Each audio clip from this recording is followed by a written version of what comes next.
आप सभी का स्वागत है अपने YouTube चैनल पॉसिबल क्लासेस में। कैसे हैं दोस्तों? आई होप आप सभी लोग अच्छे होंगे, स्वस्थ होंगे, मस्त होंगे और अपनी तैयारी अच्छे से कर रहे होंगे। सुबह की वीडियो में हम लोग समाचार पत्रों से जुड़ी जानकारियों को हासिल करते हैं, देखते हैं, पता करते हैं कौन कौन सी न्यूज़ आई है जो कि हम लोगों के जीवन से जुड़ी होती हैं, स्टूडेंट लाइफ से जुड़ी होती हैं। चलिए एक एक करके आज हम लोग जानते हैं कौन कौन सी समाचार पत्रों में न्यूज़ आई है। पहली न्यूज़ लेखपाल भर्ती परीक्षा से लेकर है। दूसरी यूपी बोर्ड परीक्षा न्यूज़ है और इसी क्रम में आगे है पीसीएसजे में 79,000 अभ्यर्थी होंगे शामिल। और इसी के साथ यूपी ट्रिपल एससी ने कल देर रात 2 नोटिस जारी करी थी। हालांकि मैंने 2 वीडियो बना के बता दिया था, कुछ लोगों ने नहीं देखा है, इसमें सुन लीजिएगा। सेना में कर्नल बनेंगी महिलाएं और कुछ इसी प्रकार की अन्य महत्वपूर्ण समाचार इस वीडियो में हम लोग देखेंगे। तो चलिए एक एक करके वीडियो को स्टार्ट करते हैं। देखिए परीक्षा, देखिए पहली न्यूज लेखपाल से संबंधित है। परीक्षा माफिया के मामले में जांच कमेटी ने पुलिस से मांगी रिपोर्ट। जांच जो कमेटी उसने पुलिस से रिपोर्ट मांगी है। लिखा हुआ डीएम के निर्देश पर गठित कमेटी ने एसटीएफ से मांगी थी रिपोर्ट। देखिए परीक्षा माफिया से कलेक्ट्रेट कर्मचारी के तार जुड़े होने के मामले में डीएम की ओर से गठित 2 सदस्यीय जांच कमेटी ने पुलिस से पूरा विवरण मांगा है। रिपोर्ट मिलने के बाद 1 सप्ताह में जांच पूरी होने की बात कही जा रही है। हालांकि आप जानते हैं लेखपाल भर्ती मुख्य परीक्षा का पेपर आउट मामले में पुलिस की जांच में एडीएम सिटी कार्यालय में प्रतियोगी परीक्षा पटल पर तैनात लिपिक लक्ष्मी शंकर यादव, जी हाँ, जिसके बारे में आप लोग जानते हैं पहले से, लक्ष्मी शंकर यादव की भूमिका पर भी सवाल उठाए गए हैं। एडीजी कानून व्यवस्था प्रशांत कुमार की ओर से पत्र लिखकर इस मामले में कार्रवाई के लिए भी कहा गया था, जबकि लक्ष्मी शंकर के खिलाफ कोई सबूत नहीं मिल पा रहे हैं, इसमें आप पढ़ेंगे आगे। इसी क्रम में संबंधित कर्मचारी का तबादला करने के साथ डीएम ने इस मामले की दोबारा जांच सीआरओ और एडिशनल एसडीएम को सौंपी है। जांच कमेटी की ओर से एसटीएफ से पूरे मामले की रिपोर्ट मांगी गई थी लेकिन नहीं मिली। एसटीएफ ने इस तरह से सीधे रिपोर्ट देने से इनकार कर दिया कि हम डायरेक्ट रिपोर्ट नहीं दे देंगे। ऐसे में अब उच्च अधिकारियों को पत्र लिखकर विवरण मांगा जाएगा। डीएम संजय कुमार खत्री का कहना है कि इसके लिए पुलिस मुख्यालय को जल्द ही पत्र लिखा जाएगा। तो पूरा काम चल रहा है, लेखपाल में भी ये सारी चीज़ें चल रही हैं। ये सब बैकवर्ड मतलब कि बैकएंड पे सारी चीज़ें होती रहेंगी। आपके लेखपाल रिजल्ट पर इससे कोई प्रभाव नहीं पड़ने वाला है। परिणाम आपका देख लीजिए, भले यूपी ट्रिपल सी रात रात में काम कर रहा है, ऐसा नहीं है कि नहीं कर रहा है। 10 10 साढ़े 10 10 12 12 बजे तक नोटिसें जारी हो जाती हैं। तो सचिव जी ने जो ऑर्डर बताया था उसी क्रम में ही सारे रिजल्ट आ रहे हैं, है ना। यहाँ पर कोर्ट केस का मामला फंस गया है, इसलिए लेखपाल पे काम नहीं हो रहा है। हालांकि उम्मीद यही है कि 15-16 तारीख को कुछ ना कुछ रिजल्ट सामने आएगा। जैसे ही उसमें कुछ आगे कुछ संभावना बनती हैं कि कोर्ट केस में खारिज हो जाए या जो कुछ भी हो, जैसे ही कोर्ट ऑर्डर आता है वैसे ही आपके रिजल्ट पर काम करना शुरू कर दिया जाएगा और मार्च के अंत तक आपको रिजल्ट मिल जाएगा। क्योंकि रिजल्ट पे कोई वैसी रोक नहीं है, केवल कोर्ट मामले को लेकर ही बताया जाता है। हर बार जो भी लोग जाते हैं वहाँ पर बताया जाता है कि कोर्ट मामला जैसे ही सॉर्ट आउट हो जाएगा वैसे ही आपके रिजल्ट पर काम शुरू कर दिया जाए। रिजल्ट बना तैयार है, थोड़ी बहुत प्रक्रिया उसमें होनी है, वो होकर रिजल्ट आपका दे दिया जाएगा। और कट ऑफ वही रहेगी जो मैंने बताई है, यूआर के 78 +-1 मान के चलिए, यानी कि 77 और 79 के बीच में ही रहेगी कट ऑफ जनरल की, ठीक है। बाकी उसके हिसाब से आप लोग कम कर लीजिएगा। इसी के साथ हम लोग आगे न्यूज़ जानते हैं क्या है। पीसीएसजे में प्री में 79,000 अभ्यर्थी होंगे शामिल। जी हाँ, जो परीक्षा होने वाली है उसके बारे में आप जानिए। प्रयागराज में बनाए गए हैं 33 सेंटर और 11 सेक्टर में बांट कर रखी जाएगी निगरानी। देखिए उत्तर प्रदेश लोक सेवा आयोग की न्यायिक सिविल जज जूनियर डिवीजन पीसीएसजे प्रारंभिक परीक्षा 2022 रविवार को प्रयागराज समेत 5 जिलों में होगी। इसमें कुल 79,561 अभ्यर्थियों को शामिल होना है। 2-2 घंटे की परीक्षा 2 पालियों में सुबह प्रातः 9:30 बजे एवं दिन में 2:30 बजे के करीब होगी, ठीक है। सबसे अधिक आगरा में अभ्यर्थी हैं, 23,973 अभ्यर्थी पंजीकृत हैं। इलाहाबाद यानी कि प्रयागराज में 15,353, कानपुर में 12,598, गोरखपुर में 13,005 तथा मेरठ में 14,000 632 अभ्यर्थी रजिस्टर्ड हैं। प्रयागराज में 15,353 परीक्षार्थियों के लिए 33 केंद्र बनाए गए हैं। सभी केंद्रों को 11 सेक्टर में विभाजित किया गया है। लोक सेवा आयोग के सदस्य जो हैं डॉक्टर रामजी मौर्य एवं संतोष कुमार श्रीवास्तव, डीएम संजय कुमार खत्री की मौजूदगी में कलेक्ट्रेट में शुक्रवार को हुई बैठक में परीक्षा की तैयारियों की समीक्षा की गई है।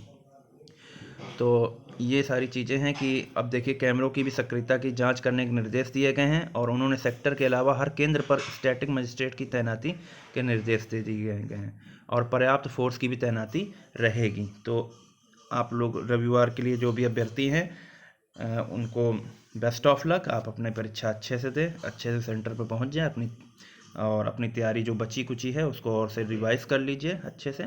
Wish you all the best. आगे बढ़ते हैं। कौन सी न्यूज़ है? सेना में कर्नल बनेंगी 108 महिला अधिकारी, यानी कि महिलाओं को भी बराबरी का हिस्सा दिया जाएगा। देखिए क्या लिखा है। रक्षा राज्य मंत्री अजय भट्ट ने कहा है कि सेना 108 महिला अधिकारियों को कर्नल के पद पर तैनात करने की प्रक्रिया में है। वर्तमान में लेफ्टिनेंट कर्नल के पद पर कार्यरत महिला अधिकारियों को एक विशेष चयन बोर्ड की ओर से पदोन्नति के लिए चुना गया है। उन्होंने कहा है कि लेफ्टिनेंट कर्नल से कर्नल के पद पर पदोन्नति के लिए महिला अधिकारियों के लिए विशेष नंबर 3 चयन बोर्ड 9 जनवरी से 21 जनवरी तक कराया गया था। बोर्ड ने 9 जनवरी से 21 जनवरी तक कराया गया था। बोर्ड ने 244 महिला अधिकारियों पर विचार किया था। इनमें से 108 महिला अधिकारियों को पैनलबद्ध किया गया है। इनकी कर्नल के पद पर नियुक्ति की प्रक्रिया चल रही है। ठीक है, तो सेना में कर्नल बनेंगी महिलाएं, इनको भी बराबरी का मौका दिया गया है। ठीक है, आजकल महिलाएं सब बराबर हैं, कोई ये नहीं कि महिलाएं कुछ नहीं कर सकती, इस तरीके की थिंकिंग अब चेंज हो रही है, ये अच्छी बात है। 3 सालों में 2.58 लाख करोड़ पर पहुंची स्वदेशी रक्षा कंपनी। रक्षा का उत्पादन हुआ है 2.58 लाख करोड़ का उत्पादन किया है। देखिए भारत में पिछले 3 वित्त वर्षों में स्वदेशी रक्षा उत्पादन 2.58 लाख करोड़ रुपए का पहुंच गया। रक्षा राज्य मंत्री अजय भट्ट ने यह जानकारी दी है। उन्होंने कहा है कि स्वदेशी रक्षा उत्पादन वित्त वर्ष 2019-20 में 79,071 करोड़ रुपए था और ये हो गया तुम्हारा 2020-21 में हो गया 84,643 करोड़ रुपए। इसी प्रकार आगे 21-22 में 94,846 करोड़ रुपए रहा है। इन 3 वित्त वर्षों में यह 2,58,560 करोड़ रुपए रहा है। देश में ही रक्षा विनिर्माण इकोसिस्टम को बढ़ावा देने के लिए सरकार ने 2 रक्षा औद्योगिक गलियारे तैयार किए हैं। इनमें से कहाँ, एक उत्तर प्रदेश में और एक दूसरा तमिलनाडु में है। तो यहाँ से आपका करंट का क्वेश्चन बन सकता है कि जो डिफेंस जो कॉरिडोर बनाया गया है ये कहाँ बनाए गए हैं। एक यूपी में है और दूसरा तमिलनाडु में। आगे देखते हैं। 5 दिन बाद परीक्षा है यूपी बोर्ड की और सेंटर के लिए एड़ी चोटी का जोर लगाया हुआ है। देखिए यूपी बोर्ड से संबंधित ये न्यूज़ है। यूपी बोर्ड की परीक्षा हाई स्कूल और इंटरमीडिएट की परीक्षा 16 फरवरी से है, लेकिन जिलों के स्कूल प्रबंधक अभी भी सेंटर बनवाने के लिए एड़ी चोटी का जोर लगाए हुए हैं। शुक्रवार को एक स्कूल प्रबंधक शासन के बड़े अफसर की सिफारिश लेकर बोर्ड सचिव दिव्यकांत शुक्ल के ऑफिस में पहुंच गए। प्रबंधक की मंशा भांपते ही सचिव भड़क उठे और खड़े बाहर का रास्ता दिखा दिया। परीक्षा से 5 दिन पहले स्कूल को बोर्ड परीक्षा का केंद्र बनवाने की ये बेचैनी प्रबंधकों की मंशा पर भी सवाल खड़े करती है। जनवरी के दूसरे सप्ताह में केंद्रों की सूची फाइनल होने के बाद से आधा दर्जन से अधिक निजी स्कूलों के प्रबंधक केंद्र बनाने के लिए हाईकोर्ट में याचिकाएं कर चुके हैं। ये अलग बात है कि किसी को सफलता नहीं मिली है। सवाल है कि वित्त विहीन स्कूलों में बोर्ड परीक्षा कराने की आखिरकार ऐसी भी क्या जिद है। एक बार मुकदमा करने में कम से कम 25,000 रुपये खर्च हो जाता है। साफ है कि शुचितापूर्वक और नकल विहीन परीक्षा की बजाय आर्थिक लाभ के उद्देश्य से वित्त विहीन स्कूल के प्रबंधक इतने रुपए फूंकते हैं। सीधी सी बात, उन्हें पैसा कमाने के लिए इतना सब कर रहे हैं। इसी लालच का परिणाम पिछले साल देखने को मिला था जब 30 मार्च 2022 को इंटरमीडिएट अंग्रेजी की परीक्षा से पहले बलिया के प्रश्न पत्र लीक हो गया था। इसके कारण 24 जिलों में परीक्षा निरस्त करनी पड़ी थी। पेपर लीक के कारण 2200 स्कूलों के तकरीबन 5.25 लाख छात्र छात्राओं को परेशान होना पड़ा था।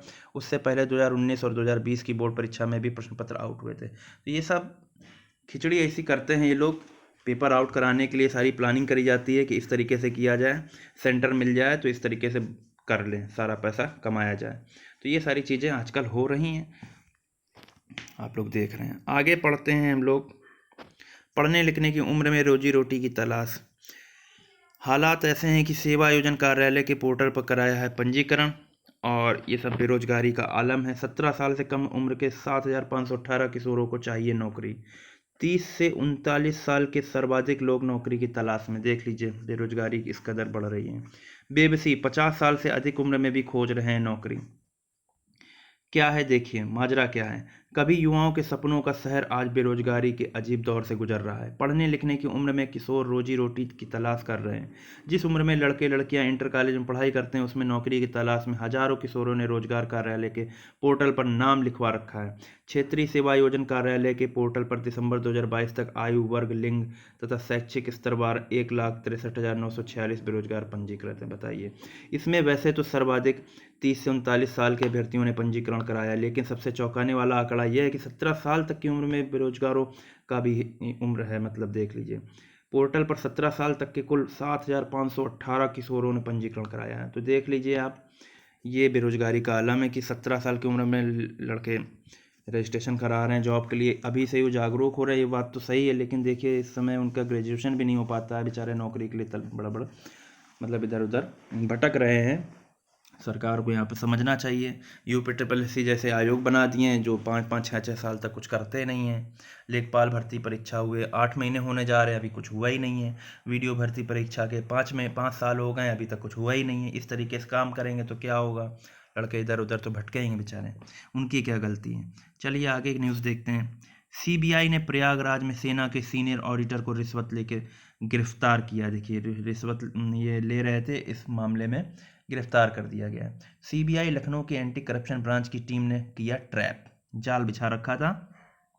सीबीआई लखनऊ की एंटी करप्शन ब्रांच ने कैंट स्थित principal controller of defence accounts pension कार्यालय में तैनात सीनियर ऑडिटर नीरज कुमार कौशल को रिश्वत लेने के आरोप में गिरफ्तार कर लिया है। बताइए इतनी बड़ी पोस्ट पर होकर सब लोग रिश्वत लेते हैं, इनको सैलरी से इनका पेट नहीं भरता है और ये सब कर रहे हैं काम। अच्छा हुआ गिरफ्तार हुए। गिरफ्तारी के बाद उसे देर रात लखनऊ ले जाया गया। उसे शनिवार को रिमांड मजिस्ट्रेट के सामने पेश किया जाएगा। यह कार्रवाई प्रयागराज की आर्मी इंटेलिजेंस यूनिट के सहयोग से की गई है। ये सारी चीज़ें चल रही हैं। चलिए अगली न्यूज़ देखते हैं हम लोग। लोहिया की नर्सिंग भर्ती परीक्षा 7 केंद्रों में रद्द हुई है। लोहिया संस्थान में नर्सिंग भर्ती परीक्षा विवादों में आ गई है। देश भर में 92 सेंटरों में गुरुवार को नर्सिंग भर्ती परीक्षा प्रस्तावित थी। इसमें 58 सेंटर यूपी में बनाए गए। ऑनलाइन परीक्षा के लिए कंप्यूटर ने धोखा देना शुरू कर दिया। इससे परीक्षार्थियों का गुस्सा भड़क गया। तो देख रहे हैं आप, लोहिया की नर्सिंग भर्ती परीक्षा 7 केंद्रों में रद्द करी गई क्योंकि सिस्टम ही नहीं काम कर रहा है। इस तरीके से हो रही है परीक्षाएं। जल्द ही नई परीक्षा की तारीख घोषित करी जाएगी। तकनीकी खराबी से रद्द करनी पड़ी परीक्षा। अब हम लोग देख लेते हैं,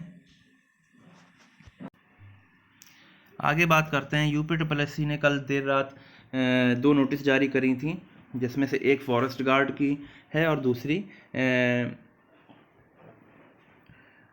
एक फॉरेस्ट गार्ड की है और दूसरे में ईडब्ल्यूएस के पदों से रिलेटेड जानकारी दी गई है। तो देखिए फॉरेस्ट गार्ड का ये हो गया और सिलेबस दिया गया है, ठीक है।